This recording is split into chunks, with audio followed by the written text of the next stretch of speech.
salam alaikum, moi c'est Sarah et je te souhaite la bienvenue dans un nouveau vlog.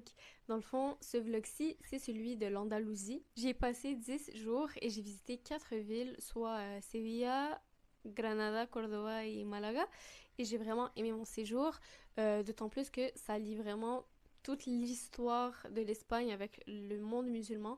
Et j'ai trouvé ça super enrichissant, étant donné que c'est vraiment quelque chose que j'apprécie. J'aime apprendre à ce sujet, j'aime lire à ce sujet, j'aime m'éduquer à ce sujet. Donc c'était vraiment enrichissant pour moi. J'ai également incorporé quelques informations concernant des lieux historiques que je trouve super passionnants. Je trouve également que ça rajoute un aspect enrichissant au vlog parce que je me dis ouais c'est bien beau de filmer, de partager, mais ça me fait plaisir de partager aussi mes connaissances et au moins on sort de là avec des nouvelles connaissances. Donc pourquoi pas? J'espère que ce vlog te plaira autant qu'il m'a plu à monter. J'ai aussi une faveur à te demander, bien sûr si tu en as envie, de me laisser une question dans les commentaires, comme ça je pourrai faire une Q&A. Dans tous les cas, je sais que je vais répondre à des questions de base et je vais me présenter. J'ai juste envie de faire une vidéo Q&A. Hashtag 2016, hashtag bring back de YouTube de 2016. Mais ouais, j'avais bien envie d'en faire une. Et puis si jamais tu as envie de connaître un peu d'informations sur moi, ben, ce serait le moment. J'espère que le vlog te plaira. Et puis on se revoit dans un prochain vlog et dans des prochaines vidéos, Inch'Allah. D'ici là, porte-toi bien et prends soin de toi et des personnes qui t'entourent. Salam alaikum.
Espera, espera.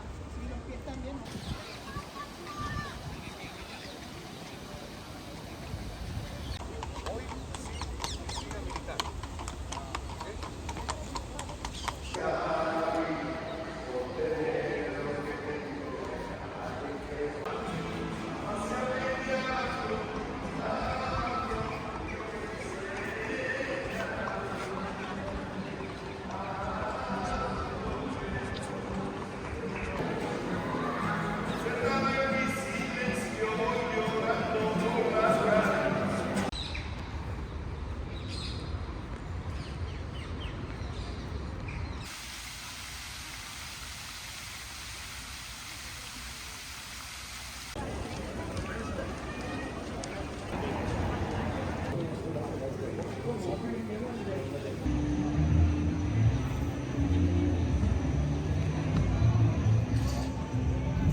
Hello et bienvenue dans cette petite séquence d'histoire. Tu t'es sûrement demandé pourquoi j'ai filmé la Giralda 3 fois. C'est parce que ce monument-là, il m'épate, il m'impressionne et je l'adore.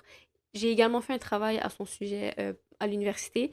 Donc, comment te dire que j'étais la plus heureuse au monde quand je l'ai vu devant moi et que je connaissais son histoire. Donc, je voulais vraiment te partager son histoire également parce que je trouve ça digne de l'histoire de l'Espagne et du monde arabo-andalou. Donc, je voulais te partager ça. Donc déjà, la Giralda, ok, il faut savoir que c'est le monument le plus célèbre de la ville de Séville. À l'origine, cette tour a été construite comme étant un minaret pour une mosquée. Ça a été construit par les Almohades au XIIe siècle. Son architecture élégante et ses motifs géographiques représentent typiquement le style et l'art de l'époque. On la compare également à sa cousine la Koutoubia à Marrakech parce que les deux ont été construits durant la même époque et par les Almohades également. Malheureusement, il y a eu un terrible tremblement de terre en 1356 et ça fait en sorte que la mosquée s'est complètement effondrée et il restait uniquement le minaret. Dans le fond, les catholiques, lorsqu'ils ont pris Séville sous leur contrôle, ils ont décidé de garder le minaret et de construire une cathédrale juste à ses côtés. Et puis au XVIe siècle, ils se sont servis du minaret comme base. Ils ont ajouté un sommet du style de la Renaissance, puis ils ont également rajouté une structure en bronze. Dans le fond, c'est une girouette qui s'appelle El Girardillo. Aujourd'hui, la Giralda est un monument unique au monde. Elle raconte à elle seule le magnifique mélange de culture et d'histoire de la ville de Séville. J'espère que tu comprends pourquoi j'aime autant ce monument.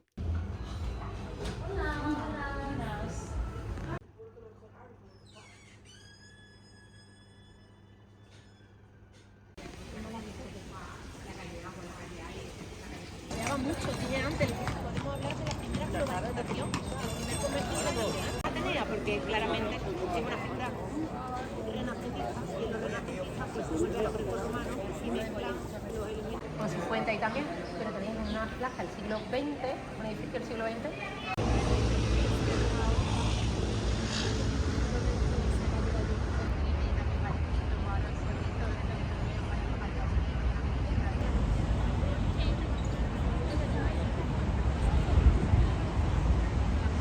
Le Real Alcázar de Séville est un palais fortifié vraiment unique. Sa construction a commencé au Moyen Âge et il est aujourd'hui considéré comme l'un des plus beaux exemples du style mudéjar, un style qui mélange les influences musulmanes et chrétiennes. Quand on visite le palais, on remarque tout de suite les magnifiques décorations. Les murs en briques sont ornés de motifs en plâtre très détaillés, les carreaux de faïence apportent beaucoup de couleurs et les plafonds en bois sculptés donnent l'impression d'observer un ciel étoilé. Encore aujourd'hui, certaines parties du palais sont utilisées par la famille royale espagnole lorsqu'elle séjourne à Séville. Le Real Alcázar est aussi connu pour ses immenses jardins. On y trouve des fleurs, des palmiers, des fontaines et même des labyrinthes végétaux. Les nombreuses fontaines reflètent l'influence de la culture musulmane. Dans les régions chaudes où vivaient les musulmans, l'eau était considérée comme un symbole de vie, de pureté et de paradis.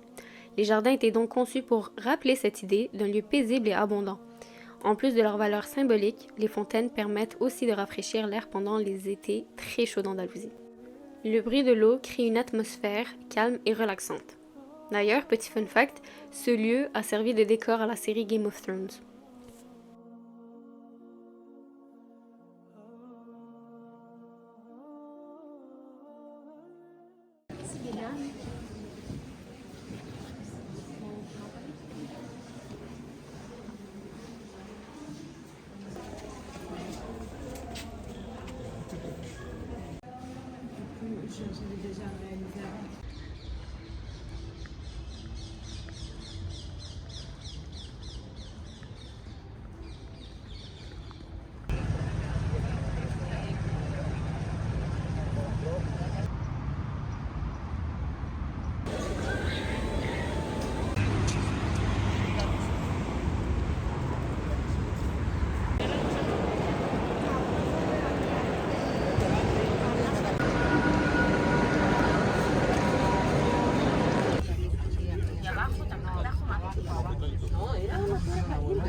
La mosquée cathédrale de Cordoue est l'un des monuments les plus célèbres d'Espagne.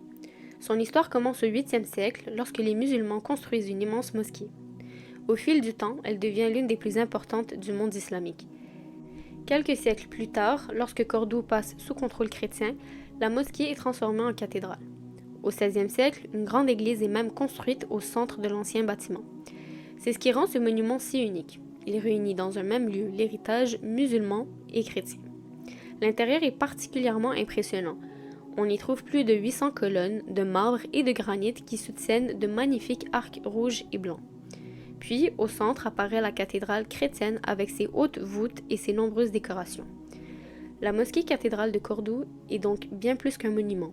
C'est un lieu qui raconte l'histoire des différentes cultures qui ont marqué l'Espagne au cours des siècles.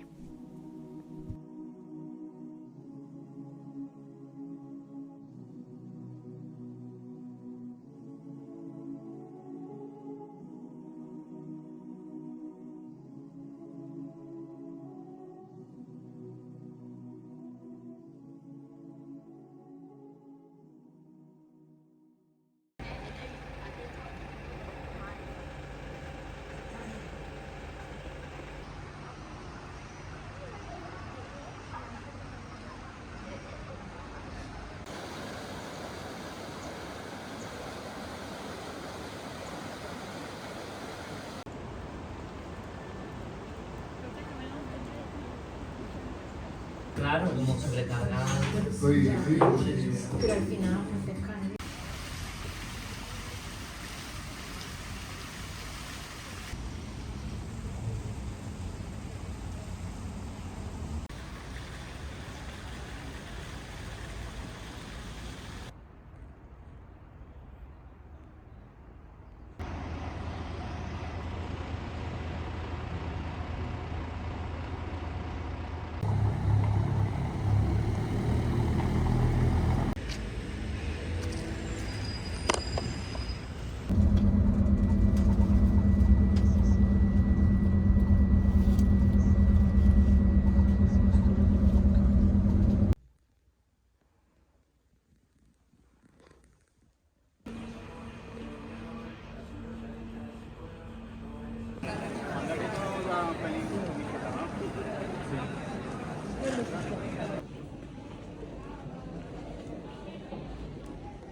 Esta calle que ahora vamos a cruzar, antes de que se 154, pues, ¿qué pasó?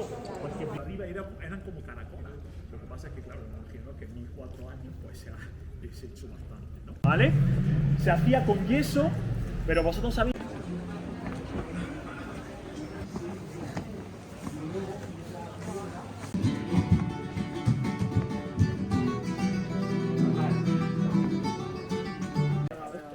Duraba el verano un mes y medio, no como ahora, que dura 15 meses, que es terrible, ¿no?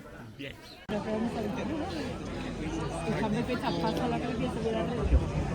No comienza.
Vale.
Adieu ma chambre. I'm gonna miss you.